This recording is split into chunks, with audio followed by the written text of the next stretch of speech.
गांव के एक बड़े हवेली नुमा मकान में सावित्री देवी अपने बेटे अर्जुन और बहू सुमन के साथ रहती थी। सावित्री देवी गांव की जानी मानी महिला थी। लोग उन्हें इज्जत से देखते थे, लेकिन साथ ही उनके कठोर स्वभाव से डरते भी थे। गांव के लोग अक्सर कहते, सावित्री देवी की बहू बहुत दुखी रहती होगी, ऐसी सख्त सास के साथ कौन रह सकता है। सच तो ये था कि सावित्री देवी अपने दिल की बातें किसी से साझा ही नहीं करती थी। उनका चेहरा हमेशा कठोर रहता, बोलने का अंदाज हुक्म देने जैसा और आंखों में हमेशा एक सख्ती झलकती।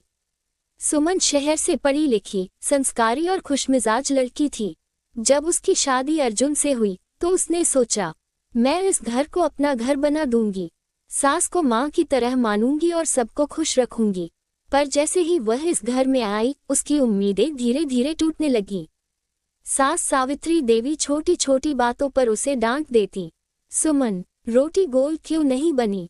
इतना नमक क्यों डाला? काम करने का ढंग ही नहीं है तुम्हें। सुमन पहले तो चुप रही, फिर सोचने लगी, शायद हर घर में सास बहू की नोकझोंक होती है, वक्त के साथ सब ठीक हो जाएगा। लेकिन वक्त बीतता गया और हालत वैसे ही रहे।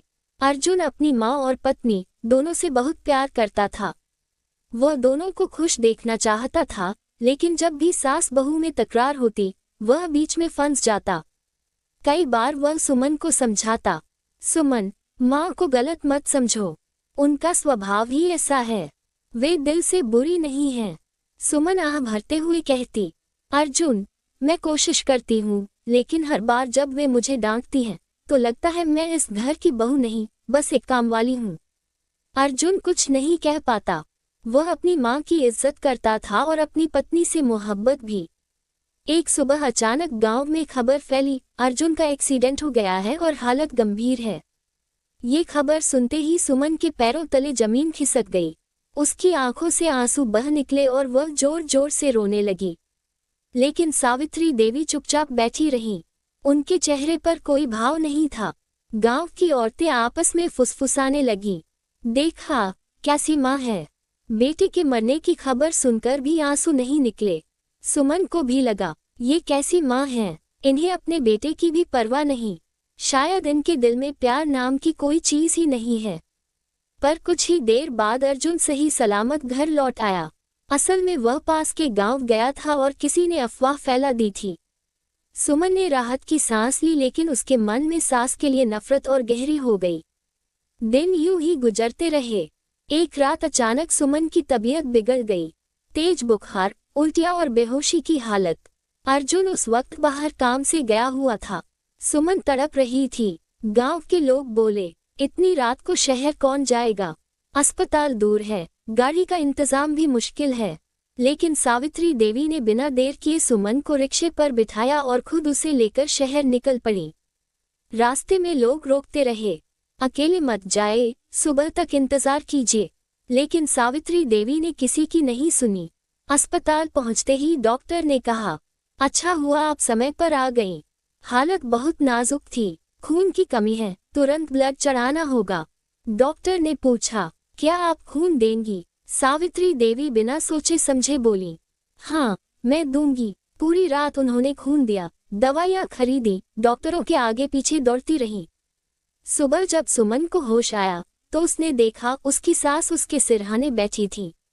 आंखों में आंसू थे, लेकिन चेहरे पर वही पुरानी सख्ती। सुमन ने धीमी आवाज में कहा, माँ जी, आप। सावित्री देवी ने सुमन का हाथ पकड़ते हुए कहा, बेटी, लोग मुझे कठोर समझते हैं, पर सच ये है कि जब मैं बहू बनकर आई थी, मेरी सास ने मुझे बहुत तंग किया। मैं हर वक्त रोती थी। तभी मैंने ठान लिया कि मैं अपनी कमजोरी कभी किसी को नहीं दिखाऊंगी। इसीलिए मैं सख्त हो गई। पर तू मेरी बहू नहीं, मेरी बेटी है। अगर तुझे कुछ हो जाता तो मेरा बेटा ही नहीं, मैं भी जीते जी मर जाती। सुमन की आंखों से आंसू बह निकले।